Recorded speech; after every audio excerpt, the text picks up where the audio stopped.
Guide to a Content Marketing Strategy Plan, Part 1. Let's talk about having a content strategy marketing plan. Why is it important?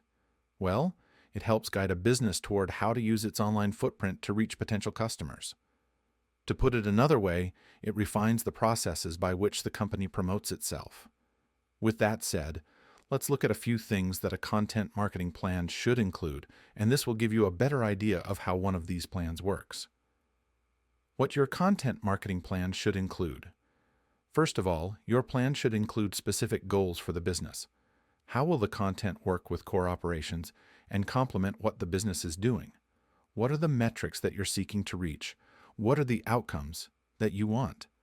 Then there's insight into your audience. Who are you trying to attract? In addition, a good plan can include planning on different types of content, blog posts, white papers, LinkedIn articles, etc., that will all act as parts of a concerted whole when it comes to marketing. You can also talk about adding a promotion plan that combines the above ideas with a marketing roadmap that will guide your people as they go. 8 Steps to a Content Marketing Plan, Part 1. Now, let's talk about the first 4 of 8 steps in creating your content plan. In a follow-up blog post, we'll continue with the other 4 or newer 1. Set a goal. As mentioned, a lot of this work is about setting goals for the business. You may have specific sales targets that you feel may be achieved partially through content marketing. You may have a particular kind of visibility that you want to accomplish. Whatever it is, having it in the plan will be to your advantage. 2.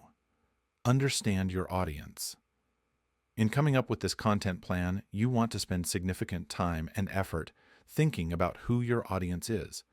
You can identify a target audience and then identify various segments. In terms of research, you might be using feedback, like Net Promoter Scores, customer purchase histories, evaluation of influencer sites. All of this and more can guide your evaluation of your audience as a whole, which will be extremely helpful as you go. 3. Choose content types. One of the next steps in this plan is to come up with a mix of different content types that will work for the business. Business leaders will want to think about where things will be posted and how they will work to promote the company in general. 4. Find topic ideas. To some people, this is the fun part. They have all their initial planning in place, and they want to find topics that are going to be engaging for their chosen and identified audience. One way to do that is by looking at recommended SEO keywords for a particular business.